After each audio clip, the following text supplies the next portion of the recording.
खास बात यह रही कि पूर्व असेंबली हलके में यानी मशरकी असेंबली हलके में 98 उम्मीदवारों ने आज अपने फॉर्म दाखिल किए और इसमें बड़ी हैरतनाक बात यह है कि इसमें 98 उम्मीदवारों में से 27 उम्मीदवार मुस्लिम हैं। अगर हम बात करें सेंट्रल असेंबली कॉन्स्टिट्यूएंसी की तो यहां से जुमला 43 उम्मीदवारों ने अपने नॉमिनेशन फॉर्म दाखिल किए, जिसमें से तकरीबन 13 उम्मीदवार ऐसे हैं जो मुसलमान हैं।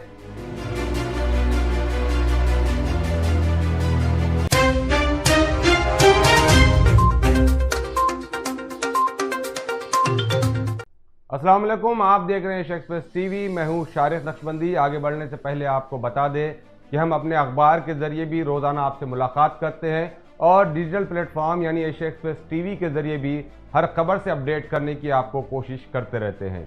तो आगे बढ़ने से पहले यही दरख्वास्त है आपसे कि आप हमारे चैनल को सब्सक्राइब करें, शेयर करें, ताकि आप हर खबर से वाकिफ होते रहे, वो खबरें जो गोदी मीडिया आप तक आमतौर से पहुँचाता नहीं है। बहरहाल महाराष्ट्र असेंबली चुनाव में फॉर्म भरने की आज आखिरी तारीख थी।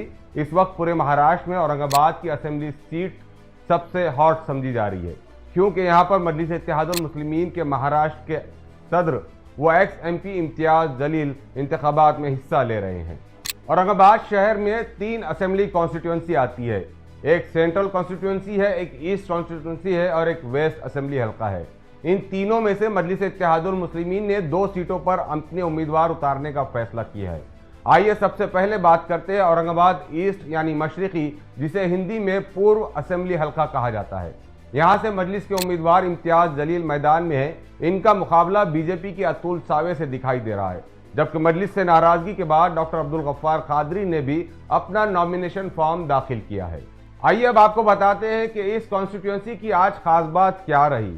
खास बात यह रही कि पूर्व असेंबली हलके में यानी मशरकी असेंबली हलके में 98 उम्मीदवारों ने आज अपने फॉर्म दाखिल किए और इसमें बड़ी हैरतनाक बात यह है कि इसमें 98 उम्मीदवारों में से 27 उम्मीदवार मुस्लिम हैं।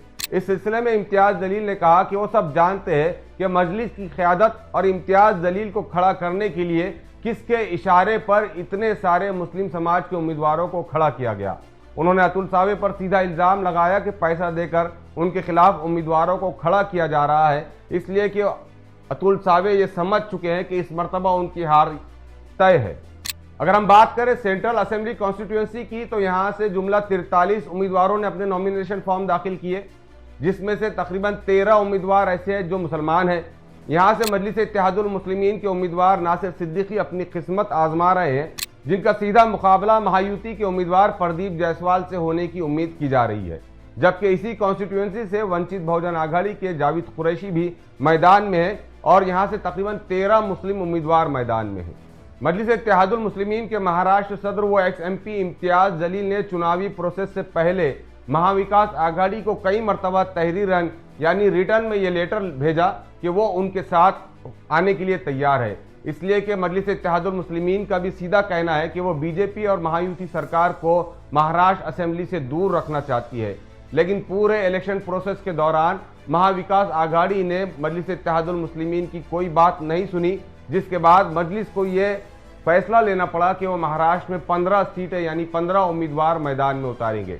आपको बता दें कि 2019 के इंतखाबात में मजलिस इत्तेहादुल मुस्लिमीन के 44 उम्मीदवार मैदान में थे, जिनमें से 2 उम्मीदवारों को जीत हुई थी, 4 उम्मीदवार दूसरे नंबर पर रहे थे और 11 उम्मीदवार तीसरे नंबर पर रहे थे। इसके बाद बार बार मजलिस इत्तेहादुल मुस्लिमीन पर यह इल्ज़ाम लगाया गया कि वो महाराष्ट्र की में बीजेपी की बी टीम है और उन्हीं की वजह से यहाँ पर महायुति की सरकार यानी बीजेपी की सरकार बनी है। लेकिन इस मरतबा मामला बिल्कुल बरखिलाफ है।